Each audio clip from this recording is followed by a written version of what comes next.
Good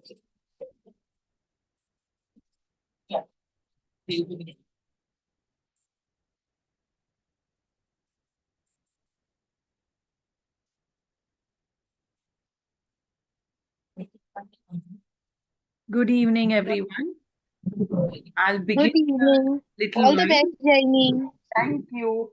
I'll begin in a little while. We are 34 participants. I'll wait till we touch a higher number. Fine. All the best, Jenny ma'am. Thank you.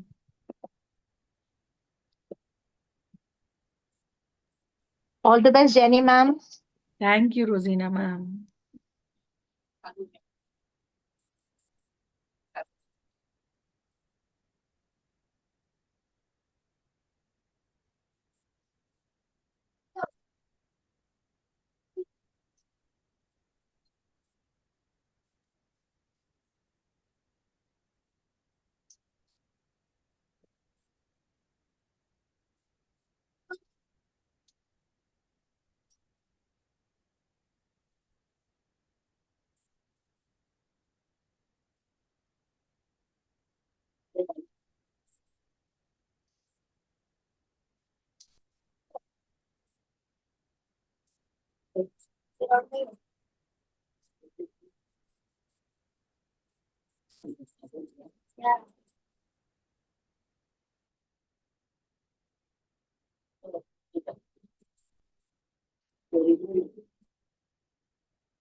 बस आप सुनोगे कैसे?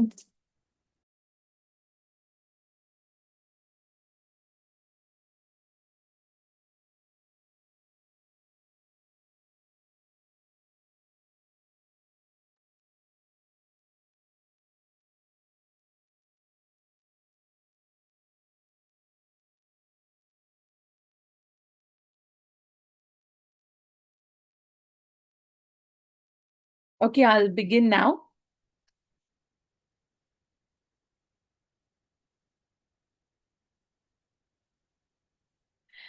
Good evening, everyone. Thank you for being here. As educators, can you all hear me? Yes, ma'am. Okay. As educators, our classrooms are so much more than just delivering a curriculum. They are spaces where identities are shaped, confidence is built, and futures are decided.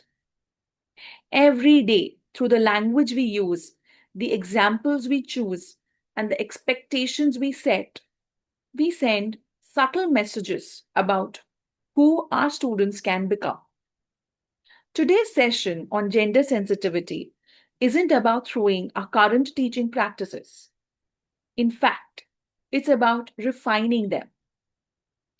It's an opportunity for us to reflect together on how we can ensure that every single student, regardless of gender, feels seen, heard, and entirely free from the limiting stereotypes the moment they walk through our doors.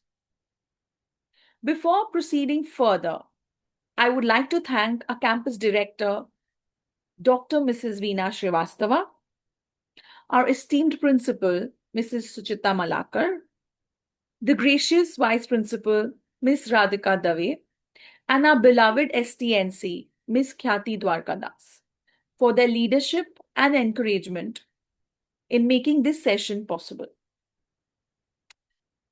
For 4 decades now, gender has been accepted as a category in the formulation of policies and curricula frameworks in India.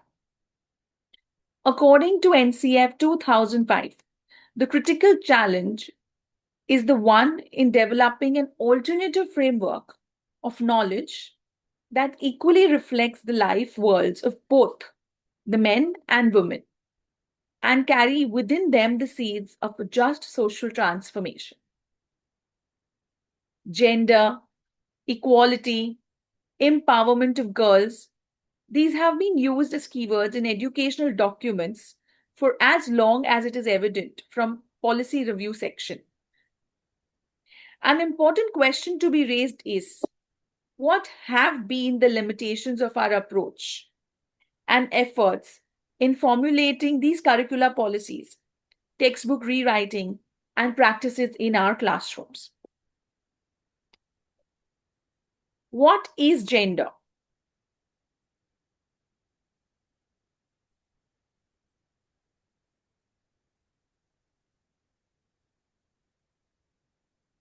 Gender and sex are not the same thing. According to World Health Organization, sex refers to the biological and the physiological characteristics that define men and women. Gender refers to the socially constructed roles, behaviors, activities, and attributes that a given society considers appropriate for men and women. Thus, while sex is biological and universal, gender is a social construct and it varies from one society to another.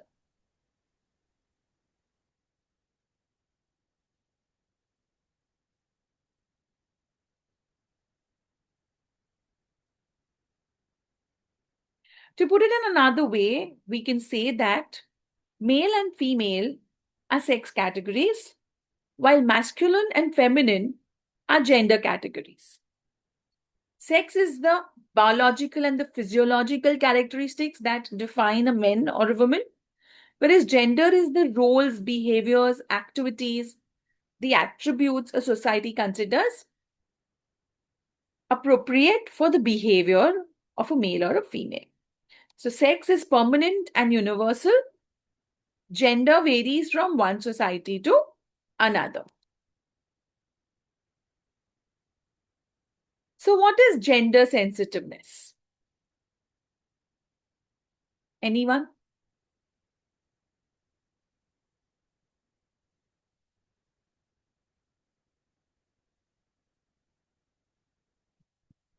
Gender sensitiveness is the ability to recognize a gender issue.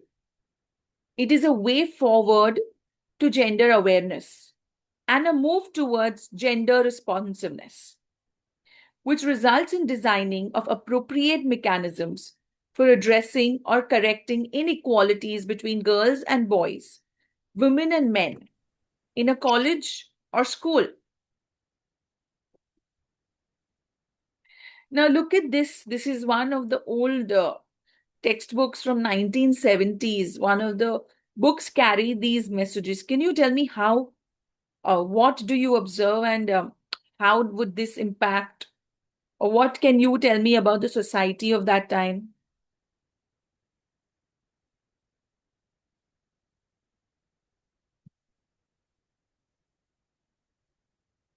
The picture is telling the girls are playing with the different toys and boys are playing with the different toys. Yes. So basically, the roles are predefined. Correct.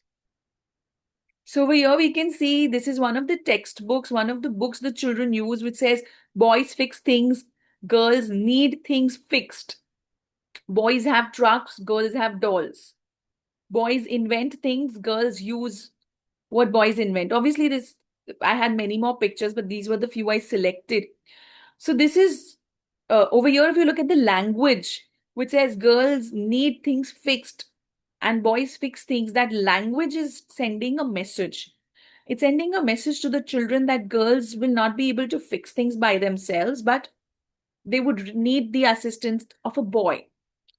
Uh, Again, over here, another message that boys cannot play with dolls because it's something that girls have, and girls cannot play with trucks. So basically, our language matters. The language we select. Language is both a means of communication between and among human beings and a major tool for acquiring knowledge about physical and social phenomena. While other disciplines have their own limitations, their own boundaries, language has the largest potential to encompass all these interactions, human interactions, ideas, values, philosophies. So, as educators, we must keep in mind that we should avoid use of gendered language. So, we need to stop having gender as a part of our language. We should use language as a means to develop a sense of mutual respect and dignity. Uh, we should we should responsibly use our language to bring in cooperation, sharing, and break the stereotypes or the myths our students already have. We should encourage activities and create situations for girls and boys to express themselves freely and develop self confidence and mutual trust. We use inclusive language. Uh, Gender sensitivity often gets expressed through people's language choices. So instead of saying look like a girl, we can say wear whatever you want. We have these phrases: act like a lady, don't sit like a man, run like. We need to remove the gender construct around it and talk in more open and inclusive language. We can choose this language, we can choose the word which are gender neutral. So as an educator, you will leave a deep impact on your students who will further go and not start associating things with gender, but they will get the freedom of expression and freedom of being able to do what they wish to do. Impact of language. uh, Language is a very deep impact on our students, on people. Gender discriminatory words are not innocent, but they make women non apparent in a society. And society starts seeing them uh, as a gender which possesses less value. Gender sensitivity will benefit not only women, but men also. It will benefit both by providing both men and women a wider range of choices and opportunities. I'd like to share one video.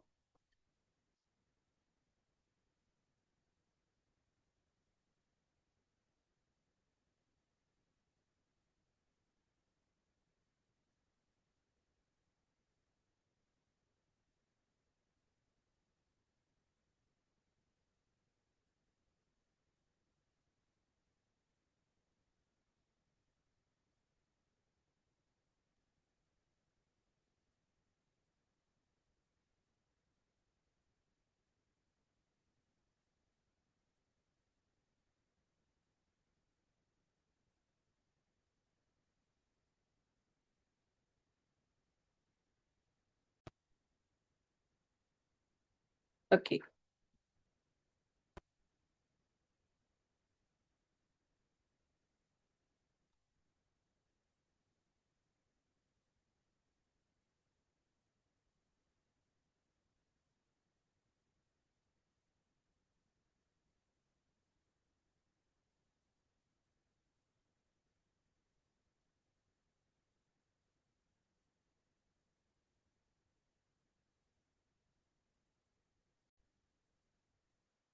Please let me know in the chats if you can see and hear the video, huh? All right.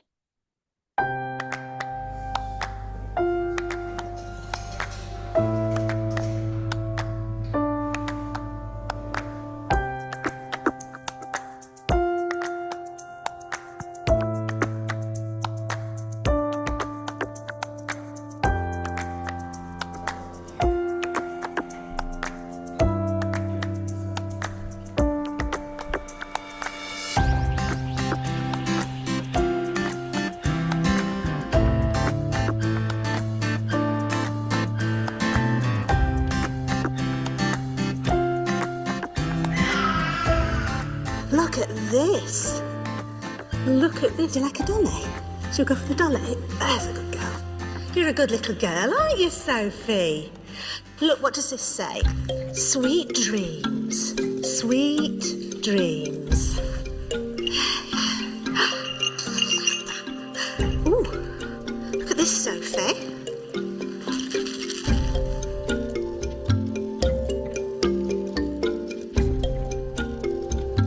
Meow, meow. I think she liked that pink dolly the best. If I were to tell you actually that Sophie is Edward, Does that change anything? I maybe thought, oh, this is a little girl, so I have to give her little girl things. Say hello. Say hello. Hello. Hello. Come on. What's this one? What's that one do? Is that a robot? What about this? You like that one? What does this one do? Oliver. Oliver. You've gone for, you could say, boy toys for this boy. Possibly in my subconscious, but for me, I was just going for what was around me, but then perhaps my subconscious was automatically playing a trick on me that I was... If I tell you that he is actually a girl. Really? Yes. Oh, wow. That's really interesting.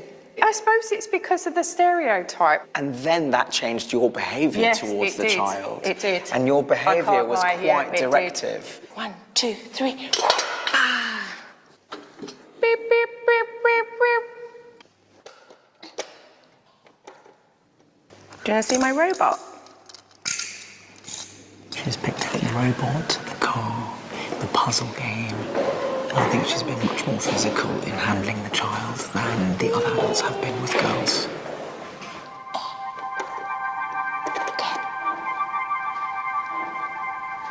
That really astounded me because I thought that I was somebody that had a really open mind. Surprise. So I automatically went for the pink fluffy toy because I said it was a girl, so I was sort of stereotyping. I've always thought I was rather more open-minded than that, and I would think, you know, these are children's toys, whatever the gender. It will make me think the next time I'm with a child, so my niece or my nephew, to make sure that I am actually being sort of fair and equal with all of them, and just giving each child an opportunity to just be whoever they are.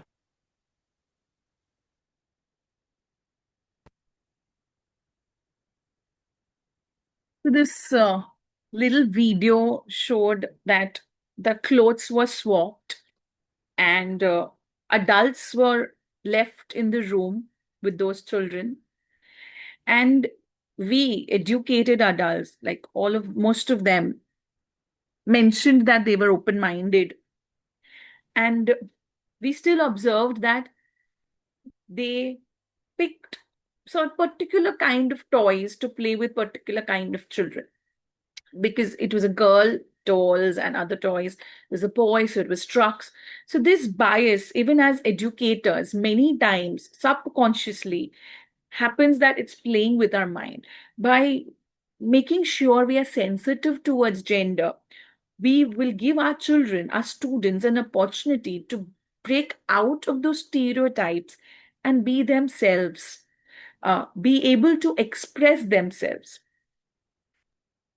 Let me continue with my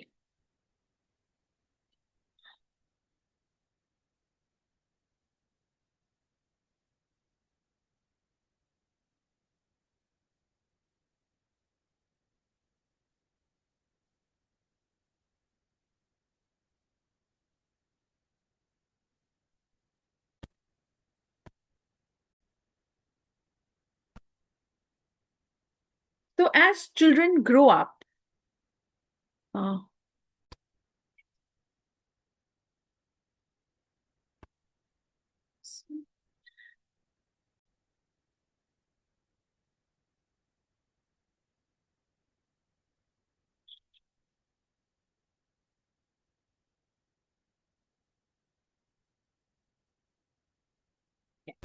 as children grow up, they're constantly absorbing messages that the society throws at them through families, school,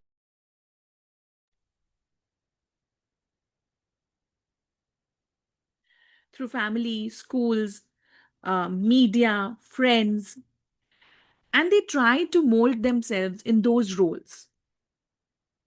Can you see my screen? It keeps going away. Yes.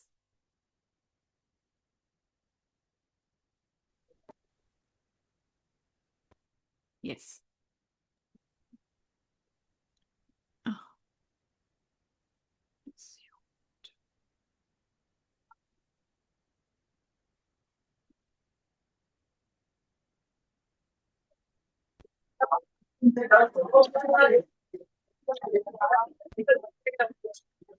All right. So we are constantly, as society is throwing these subtle messages, and our students are seeing and growing up when they see that certain kind of activities can only be performed by females, and certain kinds of activities can only be performed by males.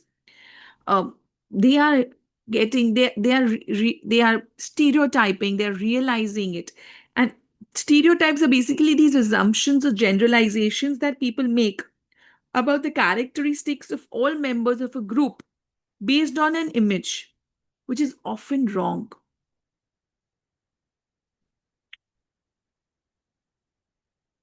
So they try to mold themselves into these roles that they see. And this process of socializations begin at a very early age. As children, like we saw in that book and we saw in the video, as children, boys get toys like trucks, guns, superheroes, while girls are given dolls and cooking sets. This conditioning then manipulates their young minds into believing that they must act within their given space in the society.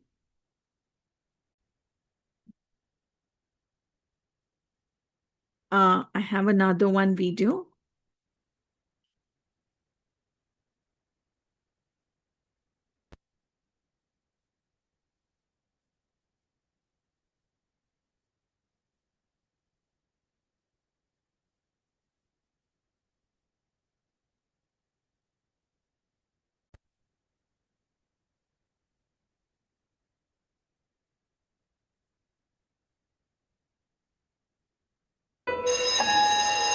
This afternoon, we're going to draw people doing different jobs. And the first job we're going to draw.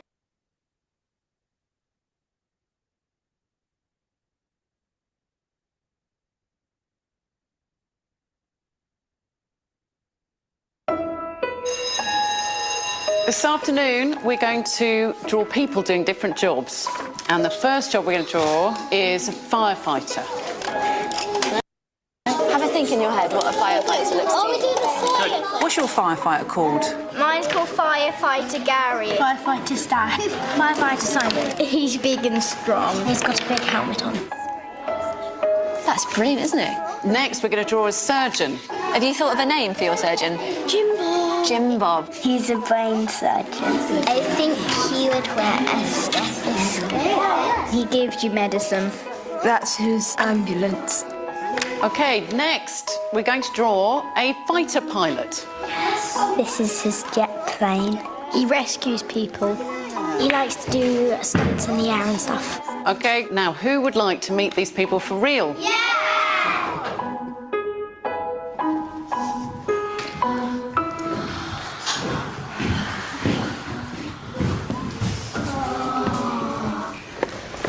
They're dressed up. My name's Tamsin and I'm a surgeon in the NHS. My name's Lauren and I'm a pilot in the Royal Air Force. My name's Lucy. I'm a firefighter in the London Fire Brigade. So who wants to know how to do an operation? Who's putting it on? I'll try Everyone's my done. stethoscope. We put this in here. There you go. Now you're a proper fighter pilot. So into your ears. Can you hear that? Yeah. It's really good. It's much better, yeah, it's much better than the kids' one.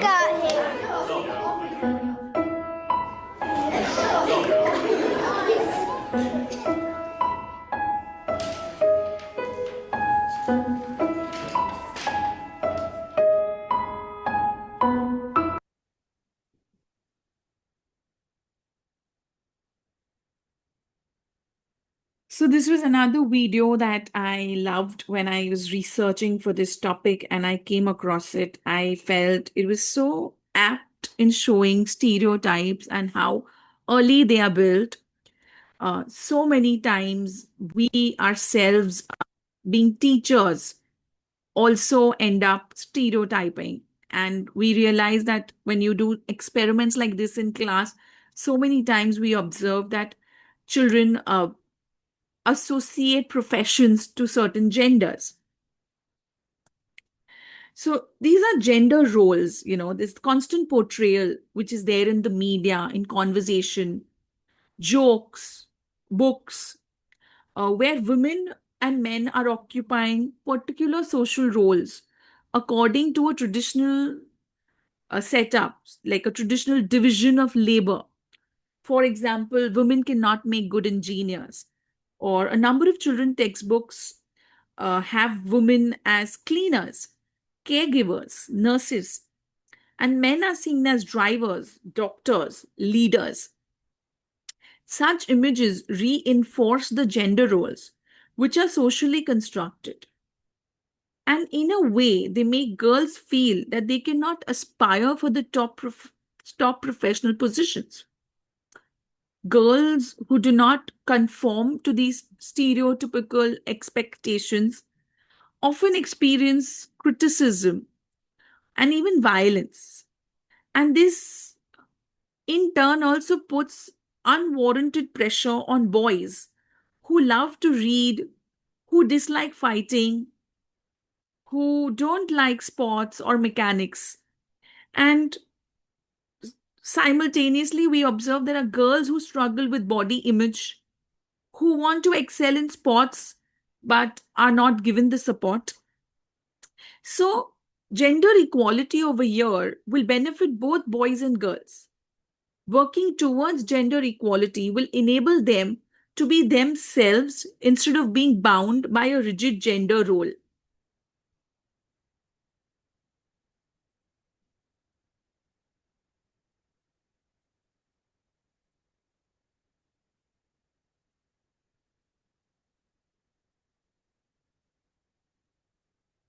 Moving on.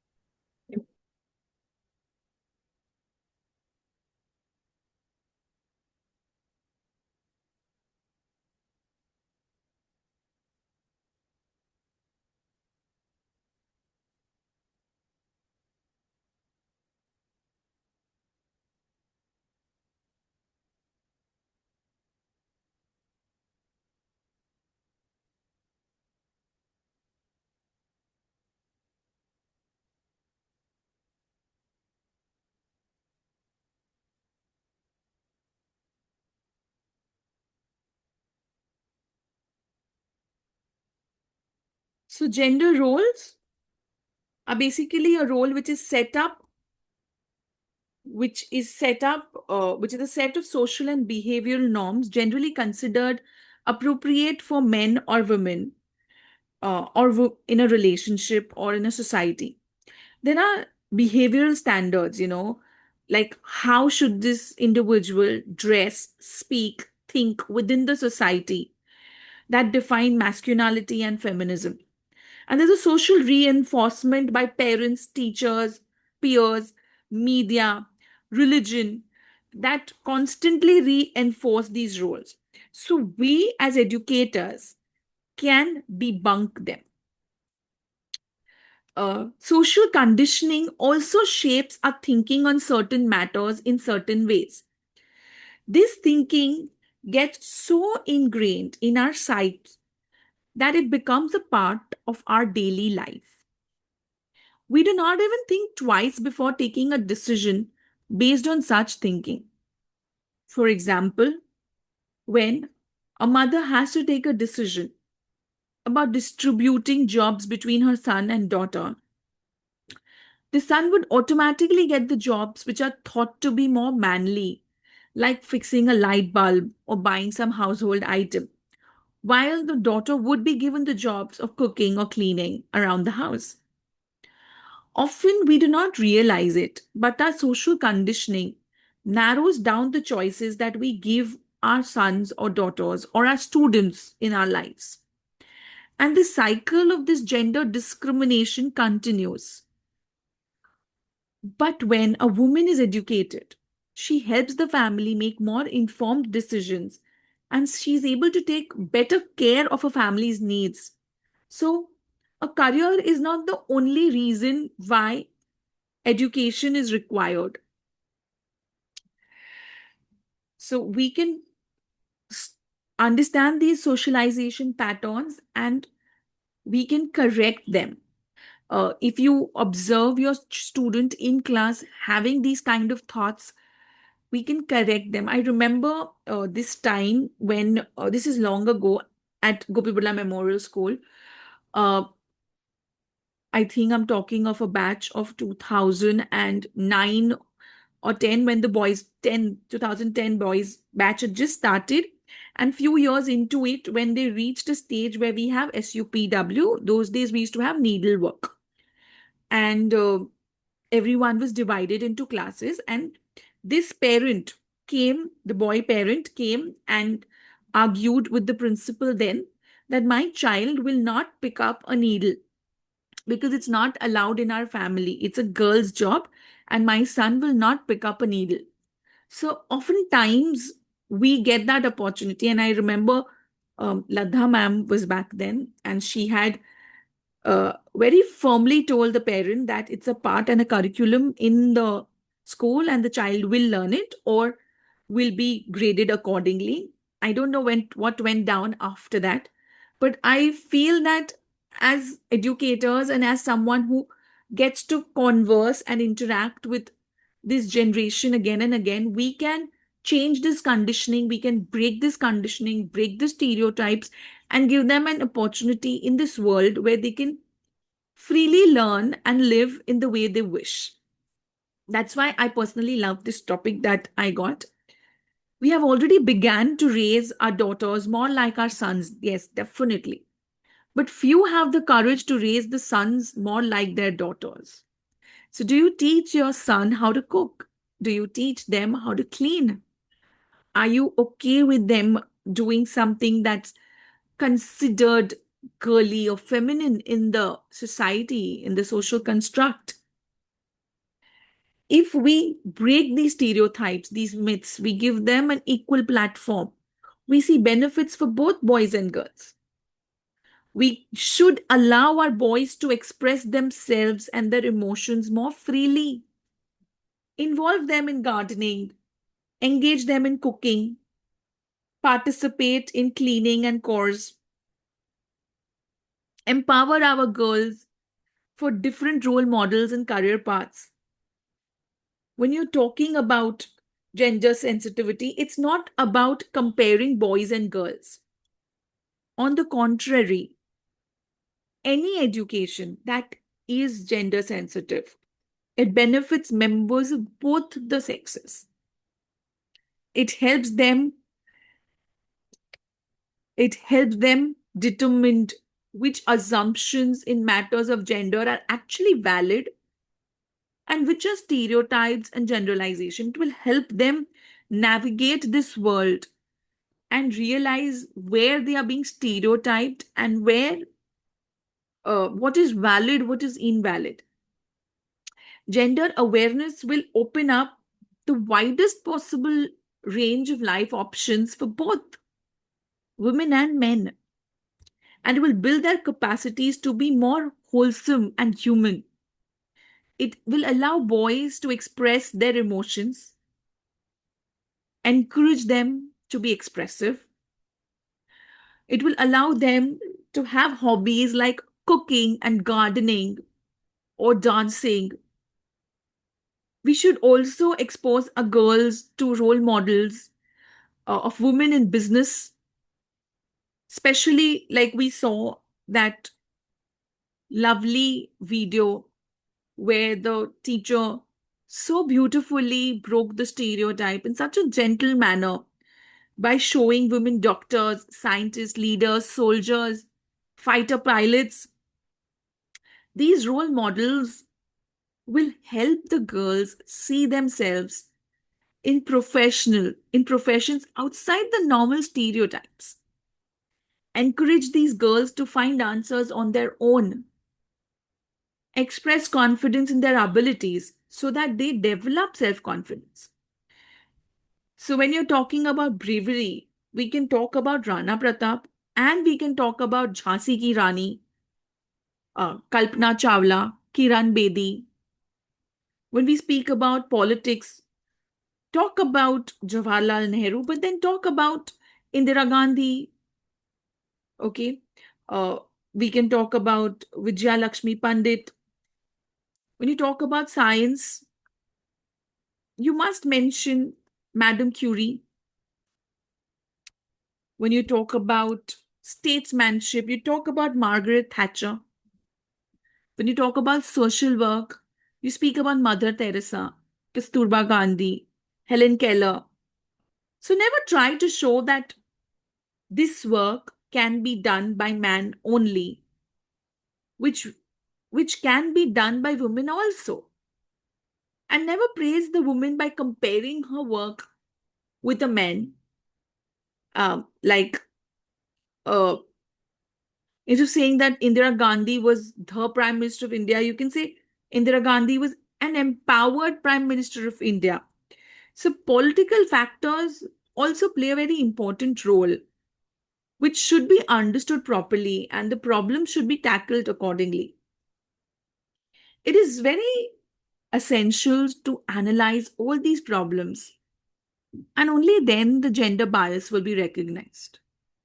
It is very difficult to recognize gender bias even in our own lives because it has been so much weaved that we do not feel or even think it is unusual. We are not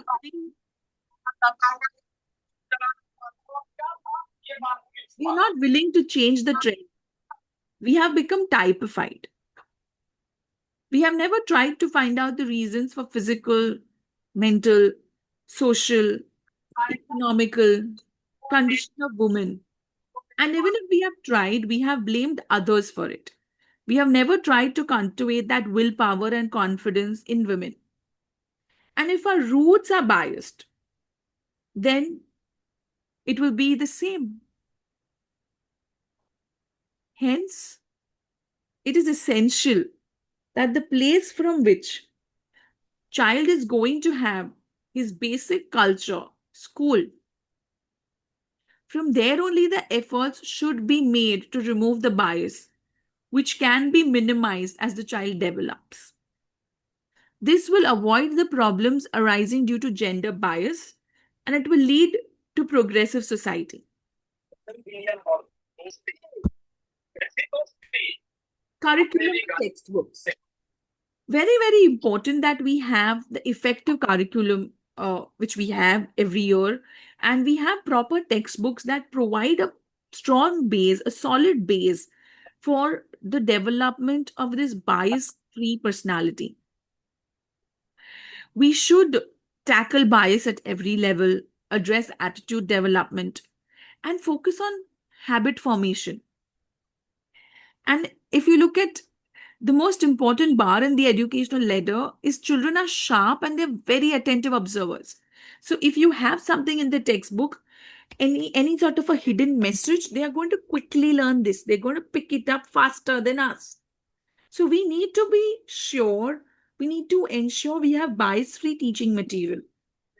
And we teachers are role models for our students in the class. If we do something wrong, we speak something incorrect, we show them something is not possible, they're going to do it.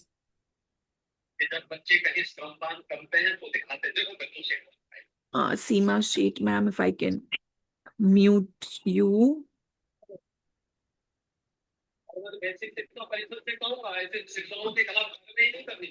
Okay, all right. So we need a school environment where we are gender sensitive. We need to avoid depicting only men as earners. We need to stop showing that only men can earn money. That's not correct. Even women can earn money. So we stop showing anywhere that anything that includes earning or providing can only be done by a man. Challenge the male only view of tailoring, carpentry, postal work. All this is only males. Whereas cooking and domestic jobs are normally given to women. So address this double standard. Question it. Question it with your students. Put them in a debate. Let them brainstorm it in your class, and let those ideas and ideologies develop while you sit and shape them. Ensure that political discussions consistently highlight the contributions of women also.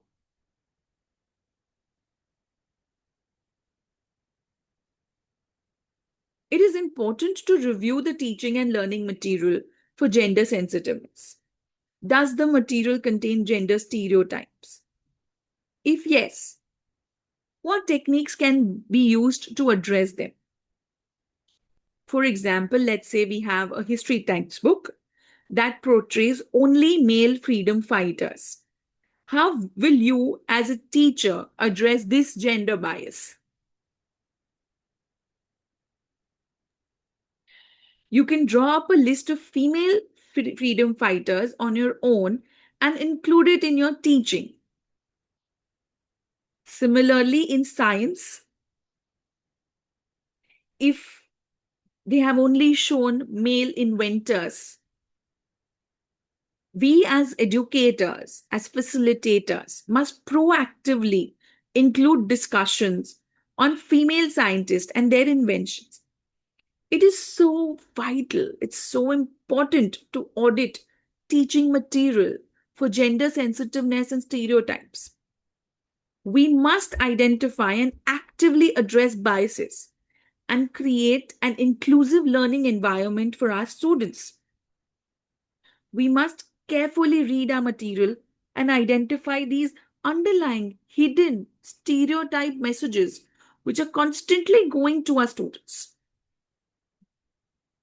so that we can encourage both boys and girls to aspire for all professional courses. Selecting teaching methodologies which will ensure equal participation of both girls and boys. Some methodologies like group discussions, role plays, debates, case studies, explorations, demonstrations can be very effective in encouraging students' participation, and will therefore give the girls opportunity to equally participate as much as boys. In practice, we must take care that the dominant individuals do not shadow the less assertive ones. By doing this as an educator, we are promoting equal participation and improving our learning outcomes. Now, for me, I'll tell you my personal example. We normally have a group discussion. And in the group discussion, the class is divided into groups. Every group is given a topic and they're supposed to research, come and discuss in class. And very often I find most of them come with like a script, like a printout, and come and read it out. However, making sure that every child is coming there and speaking, and then when I question them, when I brainstorm them, when I question them on their content, on what they are speaking, and they defend themselves, I have given each one of them a place, a stage to come speak, show me their speaking skills, be able to defend their point. And this is how we are creating equal opportunities, instead of having only the ones who participate, or instead of having only boys or only girls. So if we take care that not dominant or the ones who are always participating, in fact, we do something where the entire class can participate, we create equal opportunities. And this is how we select the methods for both boys and girls. Lesson plans that we create should allow all learners to participate in the learning activity. When we are doing a practical science experiment, you must ensure that both boys and girls have a chance to use that equipment, chemicals. There should also be equal participation in activities like making presentations or giving presentations. When we are assigning projects, we should make sure that both of them get leadership roles and we are not giving it only to the females or the males. When you're giving them some creative soft board work, make sure you're involving both. Involve the boys also, because they are lovely, they have great ideas, they're very creative. So don't limit it to girls.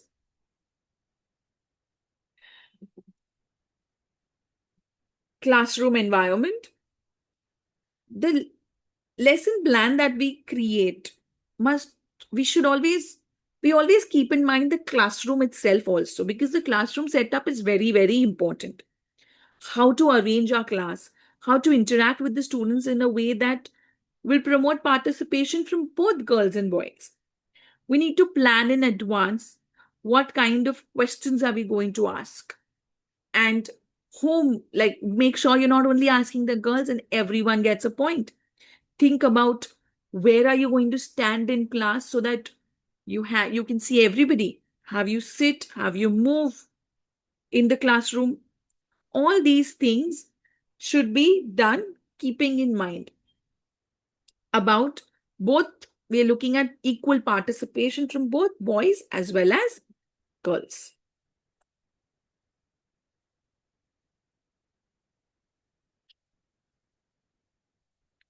Now, there can be some gender specific problems. So if a child if a girl has missed the class due to puberty issues, household chores, family responsibilities, or a boy, we must look out for bullying, harassment, adolescent hormonal upheavals, peer pressure. We should look out for these and we should make sure that transition when these students are going through their emotional imbalance is smooth. We must observe and give them a safe learning environment. We should support the male students as well as the female students. So while transacting through various subjects like language, mathematics, environmental studies, science, social science, PT, health, art education, work education, the educator should see that her teaching is his or her teaching is gender bias free. Boys and girls are both portrayed in shared roles, and women excelling in different walks of life. This was a position paper from the National Focus Group. This was about the gender issues in education. When education is viewed in terms of its transformative potential as a social intervention that works towards re-examining existing realities, then it becomes the single most powerful process for readdressing the inequalities of gender. It can facilitate the forging of new values and forms of societies that would enable both women and men to develop their human capacities to their fullest. An empowering education shares with gender a common project presenting images of that which is not yet, thereby moving from the given to realizing new ways of imagining a future. So we see that it has become very important. Gender, we need to have a pedagogy also which is gender sensitive. So whenever you are teaching any subject, make sure that your teaching and learning processes are and you pay attention to the specific learning needs of girls as well as boys, it calls for educators that we take an all encompassing gender approach, all the way from lesson planning to assessment. The role of an educator, we are the we play a very key role in delivering when we interact with these students every day. The examples we choose, the words we select, play such a crucial and deep role on our students. Their attitude and acceptance significantly impact the student's self-esteem. So when we see, when we are more, when we are more, um, when we are more conscious about these things, we will see a big change in society.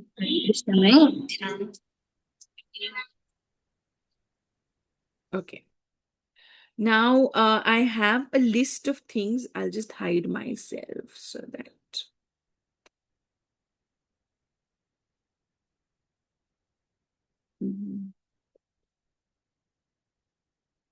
All right.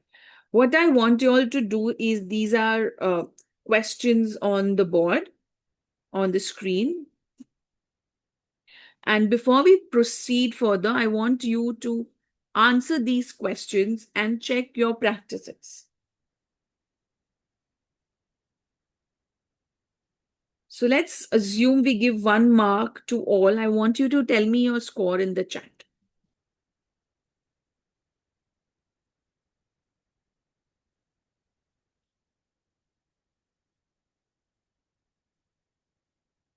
I want you to rate yourself and give yourself 1 mark for everything that you are doing. And then give me the total score you get in the chat box, please.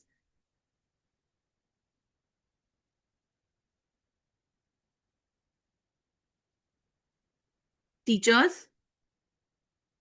Teachers, can you hear me? Yes, we Yes, can Jenny, hear. yes, yes. Okay. I Yeah, thought yeah. I thought you will ask the question and we just write yes or no. Oh, we can do that. Okay, let's do that, Kashmira ma'am. Okay. So the first question is, do we plan different activities for boys and girls?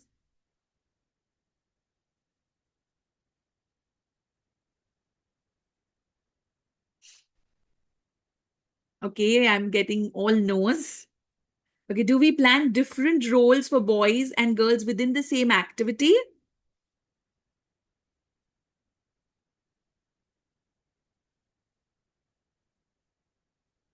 All right. Do we use examples in teaching and discussions which are mostly male? I can see no's coming. That means we are being very conscious about gender sensitivity. Okay. Do we write sentences using more boys' names than girls when we're doing make sentences or giving an example in the.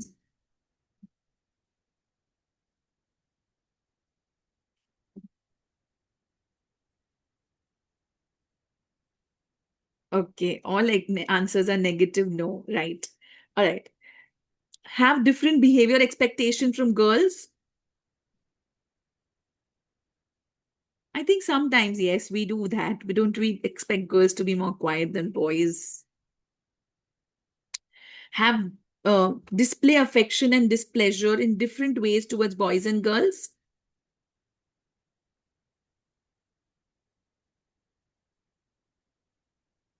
Discipline or punish boys and girls differently?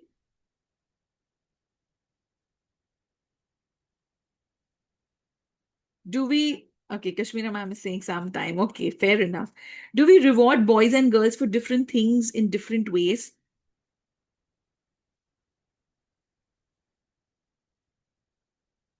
Do we dispense the questions to boys and girls evenly? Do we share it? I think I'll get to see yes now. Do we assign duties and tasks among boys and girls equally?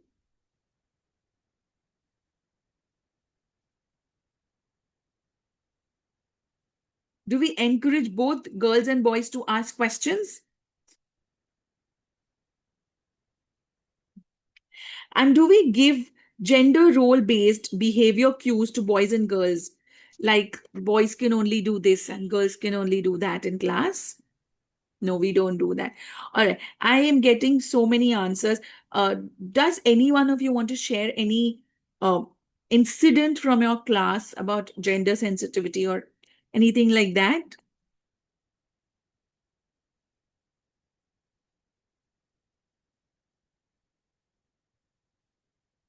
Okay, I'll talk about. Very rare we face a problem because 99% of work is like that, and now actually the students and everybody's thinking level has changed. Previous it was different, so we used to think like that. Ki boys will do carpentry, girls will do needlework. This is the way it's divided. Then we have started ki everybody can learn art, everybody one can do the carpentry also together. Then we have combined the club and everything. So now we have come to the equal board. So very less we have a problem, and very few problem is like that ki that counselor, otherwise the subject teacher only can talk in front of everyone. Correct. Sometimes it's very difficult to understand the child mindset. So it is not easy to declare or discuss in front of everyone. Correct. Very true. And also, I have observed our classes when we go, the children sit also together. It's not boys one side, girls one side. So I have observed our school is very gender sensitive. All right. We watch one more video.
Good morning students.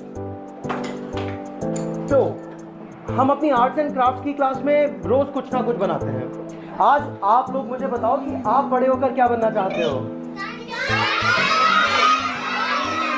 Engineer, okay, doctor, okay, pilot, okay, silence. आप लोग एक कागज पर मुझे लिखकर दो कि आप बड़े होकर क्या बनना चाहते हो। Then take out your notebooks and write it down कि आप लोग बड़े होकर क्या बनना चाहते हो। फास्ट फास्ट, हाँ, पेपर पे लिखो।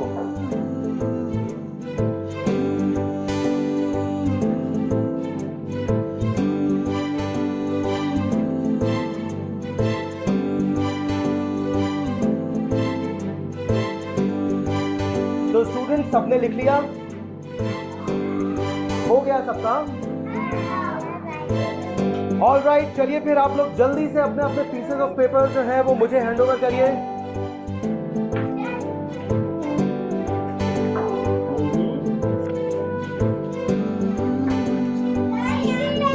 Good good good, okay, one by one, yes yes.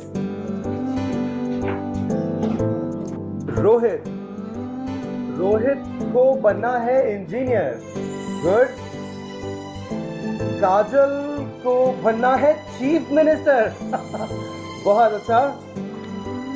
Ali wants to become a scientist। Ali wants to become a scientist। Ali आपको साइंटिस्ट बनना है, क्या बात है।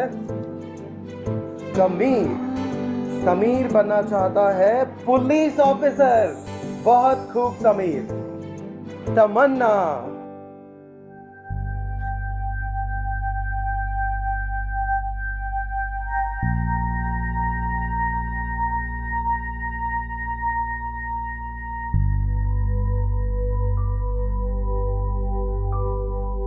तमन्ना, तमन्ना को क्या बनना है? बोलो तमन्ना।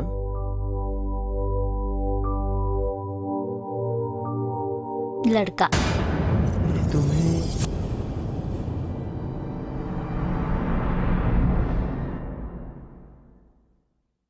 एक्सक्यूज मी सर, जी? मैं तमन्ना की माँ हूँ। अरे आइए बैठिए।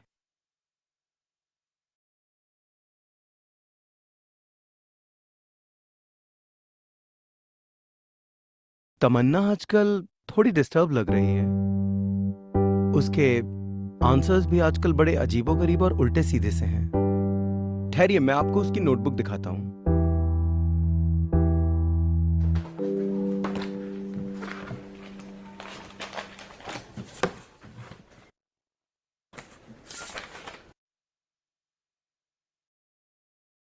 सर, इसमें तो कुछ भी नहीं लिखा है, सिर्फ इंक के कुछ दाग हैं।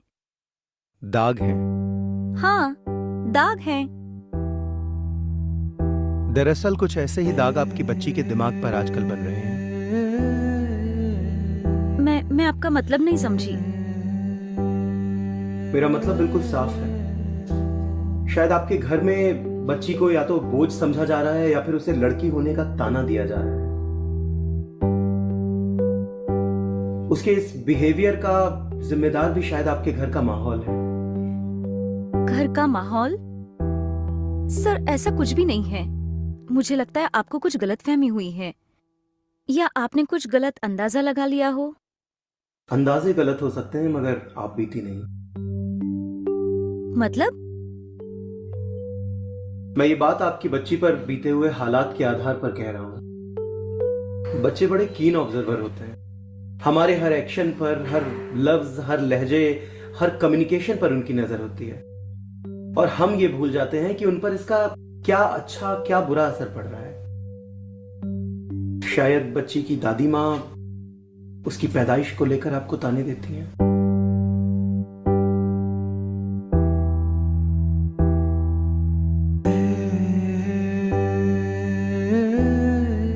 आज गौर कर रही हूँ तो समझ आ रहा है कि ऐसी कितनी बातें हैं जो उसे डिस्टर्ब करती होंगी। जैसे कि वो अक्सर पूछा करती हैं, उसके पापा देर रात तक ऑफिस में क्यों काम करते हैं। हाँ, उसने बताया है मुझे। मैंने उससे कहा कि जब तुम बड़ी होकर कुछ बन जाओगी तो तुम्हारी दादी तुमसे बहुत खुश हो जाएंगी। तो वो कहने लगी कि लेकिन बड़ी होकर तो मेरी शादी हो जाएगी, इसीलिए तो पापा ऑफिस में देर रात तक काम करते हैं ताकि वो उसकी शादी के लिए कुछ सेविंग कर सके। देखिए, आपको कुछ करना होगा। हम पूरा सिस्टम तो नहीं बदल सकते, लेकिन अपने अपने घरों का माहौल तो ठीक कर सकते हैं ना। वरना कहीं ऐसा ना हो कि आपके घर की ये नॉर्मल बातें तमन्ना की साइकोलॉजी को एबनॉर्मल बना दें।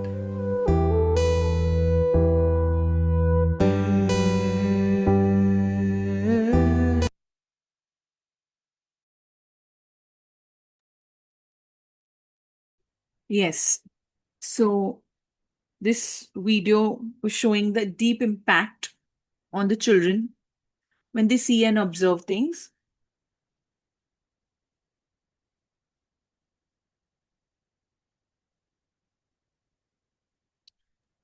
Yes, I agree. And we have a face the problem. We are three sister and then brother. okay.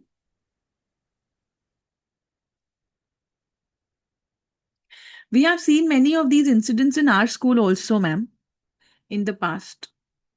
But hoping that if we talk about it constantly, we will create an environment where our students will be able to identify valid and invalid stereotype, how to debunk the myth, how to face the society with this confidence, So we have, which I believe very strongly that we have a very gender sensitive school where our academic, social, and physical environment, along with the community, we account for the specific needs of girls and boys.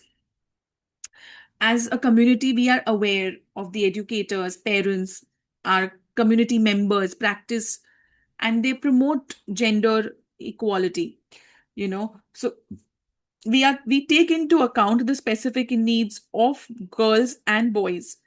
Um, all of us, leaders, educators, members of the society, we practice gender equality. School management system, policies, practices, they recognize and address gender and biological needs of both girls and boys. Like we very recently saw, HR policy also has a paternity leave. In addition, in gender-sensitive schools, the academic delivery, teaching methodologies, our teaching learning methods, our lesson plans, classroom interactions, materials, management of academic processes, all of these are equitable. Our students are empowered to practice gender equality and to protect the democratic human rights of both the genders. This concept extends right up to the physical environment in the school, that is, our building, furnitures, as well as the equipment. So I personally feel we have a very gender-sensitive school. And we as educators are practicing it. And these workshops give us these subtle reminders to reflect and correct our behavior just in case. Very recently, we have seen how our society is changing with gender construct and roles also. We have also seen nowadays the gender is like the sex is different and the gender that they conform to are different. And we as a school have always been approachable and accessible to this as well. So I feel we are a very gender sensitive school. Anyone has any particular incidences they would like to share?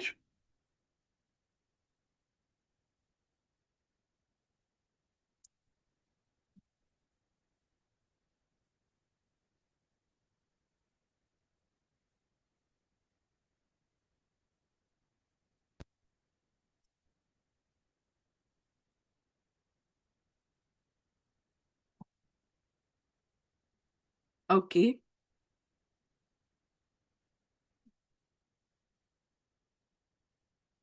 All right. So moving on, there is this one last video I want you all to see.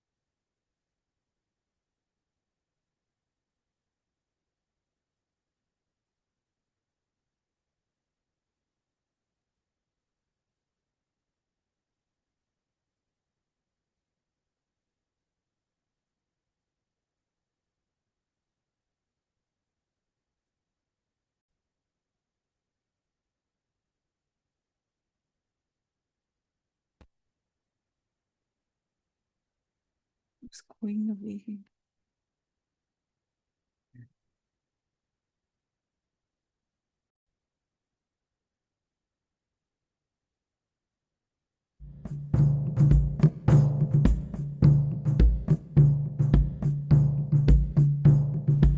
Gender inequality is a profound injustice.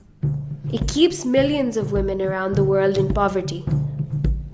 Women are one half of the world's population, yet we are often denied equal access to health, education, and political and economic participation. It's first and foremost a rights issue, but gender inequality also significantly damages a country's economic development. What's that got to do with me? I'm just a teacher, not a politician. Teachers have enormous power to promote gender equity by modeling positive behavior in the classroom. Teachers often lose sight of the fact that if they have 40 students working in the classroom, they're working with 40 individuals. And each of those 40 is unique and special, with their own talents and with their own learning needs, and with the potential to be successful and happy if permitted and helped to be so. However, instead of seeing diverse individuals, many teachers simply see 20 males and 20 females. And when teachers think of children only in terms of their gender, they start to make all sorts of assumptions about them, about what they like, what they're good at, and even what they should end up doing when they leave school. I can promise you that neither me nor any of my colleagues ever go into a classroom intending to discriminate. So how does it happen? Maybe gender bias can be so deeply rooted within us that we don't even recognise it. She's right, you know. Come with me and let's see some of the ways in which teachers may unintentionally promote gender bias. Listen, teachers often assign tasks along gender lines. I need 4 strong boys to move the desks. Girls, sweep up the floor when the desks have been moved. Teachers also often ask questions in a way that makes an unnecessary distinction between the sexes. What do the boys think? And what do the girls think? Why would you expect all the boys to have one answer and all the girls to have a different answer because of their gender? We are your students. You know us. We are individuals. Research shows that boys generally receive more questions than girls. Who can answer that one? Marco. Teachers often encourage students to believe that certain emotions are unacceptable for one gender. Stop that loud laughter. It's not ladylike. Okay, we get it. We get it. Now, how about giving us some advice to help us change our behaviour? Encourage both genders to recognize that their adult lives will probably include work, parenting, and housework. Make sure your expectations are the same for all your students. Both boys and girls can succeed at math, science, language, art, and sport. Actively integrate groups of students by making sure boys and girls sit together in mixed groups. Remember, when you ask a question, boys are more likely to call out or raise their hands to volunteer answers.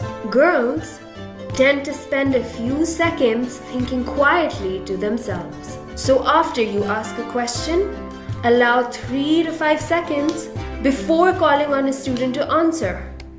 This means both boys and girls will be ready to answer. Being aware of our own gender bias and amending our behavior isn't easy. It needs us to embark on a process of reflection and change.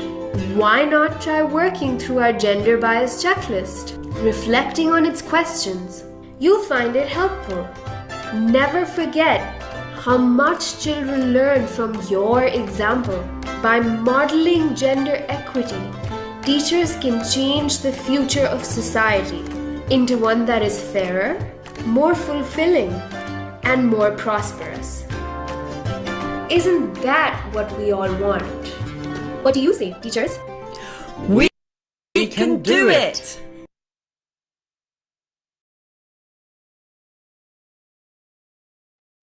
Yes, we can do it. So just before we leave, last activity for you all.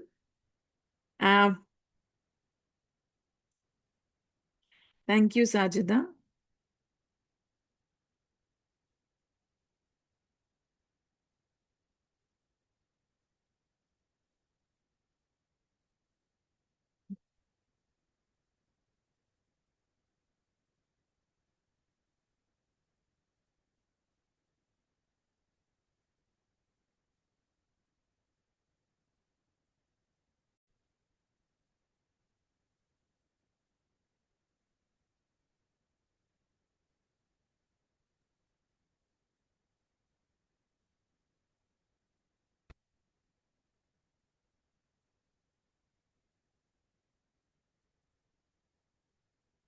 So just before we finish, this is the last activity that I want to do with y'all.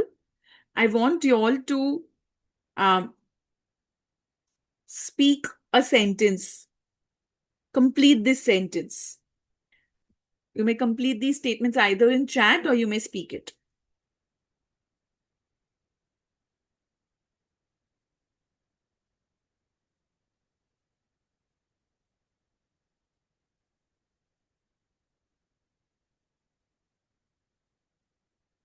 Okay, Sajida is saying boys should not cry. Should cry. I think she means that. Boys should cry. Hello?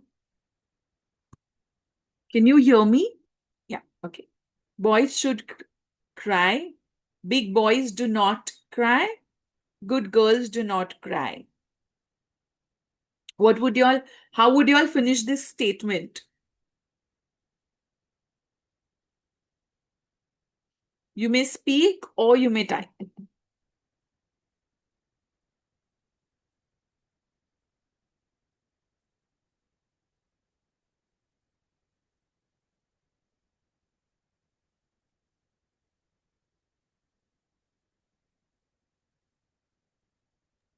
For boys should respect to girls. Okay. Boys should respect girls. Okay. Big boys do not hit girls. Probably. Boys should do household chores. Big That's boys lovely. not to dominate. Dominate. Okay. Big boys do not dominate. Lovely.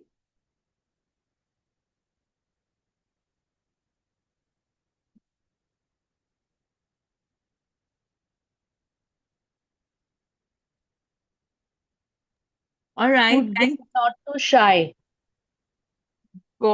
Big boys do not feel shy or are not shy. Are not shy. Girls do not shy. Huh? Okay.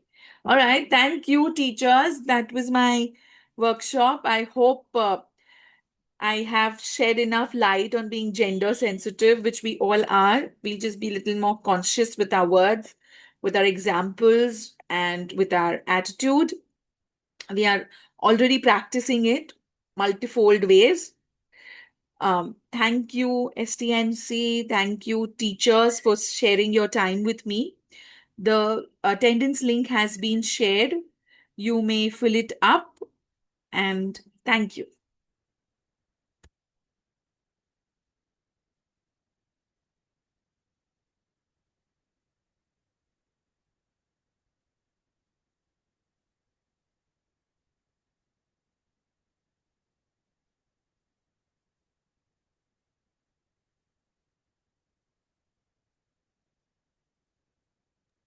Thank you, Jenny ma'am.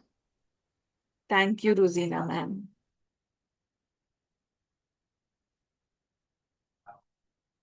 Thank you, everyone, for the lovely comments.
Hello, Jenny Miss. Yes, ma'am. Was a really a wonderful session. Very engaging. Thank you. Very engaging. Thank you, ma'am. So very well explained. Each and every concept very well blended actually. Very well viewed. And I was totally engaged. Thank you so much, ma'am. Thank you so much for the wonderful session. Bye. Bye, ma'am.